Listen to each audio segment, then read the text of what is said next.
பத்திரகாளியாக மாறின பார்வதி நிசுமனை தன்னோட கைகளால் தூக்கி எறியறதோட போன எபிசோட் பார்த்துருந்தோம். இன்னைக்கு எபிசோடில் எல்லா பெண்களுக்குள்ளேயும் நான் தான் இருக்கேன், பெண்களோட சுயத்தை தீண்டுன்னு நினைச்சிங்கனாலே உங்களுக்கு அழிவு நிச்சயம் சொல்லிக்கிட்டே சும்மன் நிசுமன் ரெண்டு பேருமே ரெண்டு கைகளாலும் எழுத்துட்டு போய் பாறையில மோத இதை பார்த்துட்டு தாரகாசுரன் ரொம்ப பயந்து போய் சொல்றான், அவங்க பத்திரகாளியாக இருந்தாங்கன்னா இந்த வனம் உனக்கு சொந்தமானது, நான் உன்னோட கணவன், நான் சொல்ற கட்டளையை ஏற்றுக்கிட்டு காளியை தடுத்து நிறுத்து, இது என்னோட கட்டளை அப்படின்னு அவன் சொல்லிட்டு இருக்க.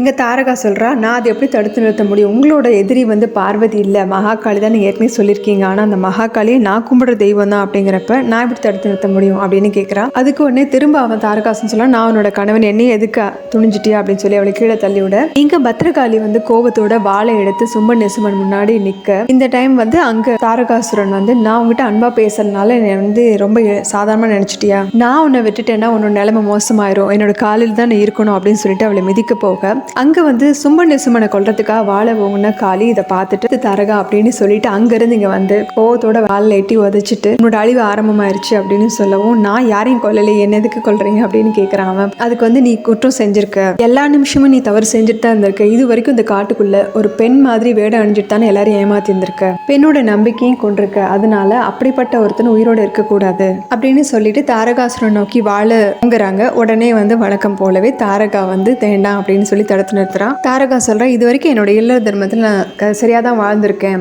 இந்த வனத்தில் என்ன மீறி யாரும் செய்ய மாட்டாங்கன்னு சொன்னீங்க இல்லையா, அவனை எதுவும் பண்ணக்கூடாதுங்கிறதா என்னோட கட்டளை உங்களுக்கு அப்படிங்கிறா. இங்கே இவனுங்க எல்லாருக்குமே அசுரர்கள் எல்லாருக்குமே அப்போதான் அப்பாட தப்பிச்சிடும் அப்படிங்கிற மாதிரி பார்க்குறாங்க. எனக்கு நீங்கள் கொடுத்த வாக்கை காப்பாற்றுங்க அப்படின்னு தாரகா சொல்லிட்டு, இன்னும் நான் என்னோட இல்லற தர்மத்தை காப்பாற்றிட்டு தான் இருக்கேன், இனிமேலும் செய்வேன், நீங்கள் எனக்கு கொடுத்த வாக்குப்படி அது வரைக்கும் என்னோட கட்டளைப்படி தான் நீங்கள் நடக்கணும் அப்படிங்கிறா. அதுக்கு காளி சொல்கிறாங்க, இல்லற தர்மமா, நான் உனக்கு வரம் கொடுக்குறப்ப என்ன சொல்லியிருந்தேன், உன்னோட இல்லற தர்மம் இருக்கிற வரைக்கும் தான் நான் அந்த வரத்தை காப்பாற்றுவேன் அப்படின்னு சொல்லியிருந்தேன் இல்லையா, உன்னோட கணவனே இல்லைங்கிறப்போ எப்படி உன்னோட இல்லற தர்மம் மட்டும் உனக்கு பாதுகாப்பா இருக்கும், இல்லற தர்மமும் உடைஞ்சிருச்சு, நான் கொடுத்த வாக்குமே உடைஞ்சிருச்சு. தாரகா மற்ற அசுரர்கள் எல்லாருமே இதை புரியாம பாக்குறாங்க. இப்போ காளி ஒரு கணவனுக்குரிய விளக்கம் என்ன அப்படின்னு சொல்றாங்க, என்னன்னா மனைவிக்கு தர்மத்தை போதிக்கிறவனும் மனைவியை மதிக்கிறவனும் மட்டும்தான் கணவனா இருக்க முடியும், இவன் உன்னோட கணவனா அப்படின்னு கேட்கிறாங்க. மனைவி தர்மத்தோட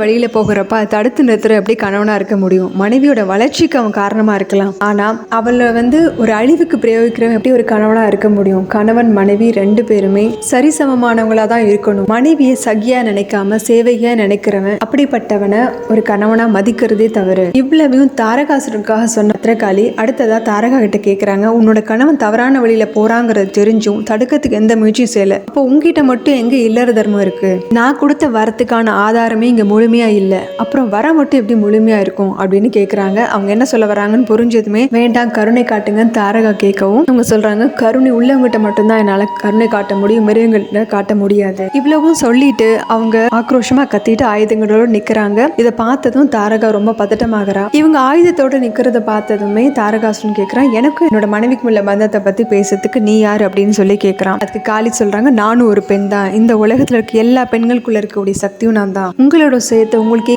உணர்த்தக்கூடிய ஒரு பெண்ணை நீங்க நடுநிலையோடு நடத்துறது கிடையாது, பெண்ணோட அன்பை மதிக்க தெரியாது, ஒரு ஆணுக்காக தன்னோட இல்லத்தை விட்டுட்டு உன்னோட இல்லத்தை சொர்க்கமாக்குறதும் அங்க அந்த குடும்பத்தை தழைக்க வைக்கிறதும் வாரிசை கொடுக்கறதும் யார், ஒரு பெண் தானே. இந்த எபிசோட் முழுக்க ஒரு பெண்ணோட குரலா தான் அந்த எல்லா வசனங்களுமே வருது. ஓகே, நம்ம அடுத்த எபிசோட்ல பார்க்கலாம். நம்ம சேனல் சப்ஸ்கிரைப் பண்ணுங்க, லைக் பண்ணுங்க, ஷேர் பண்ணுங்க, பெல் பட்டன் பிரஸ் பண்ணுங்க. தேங்க்யூ.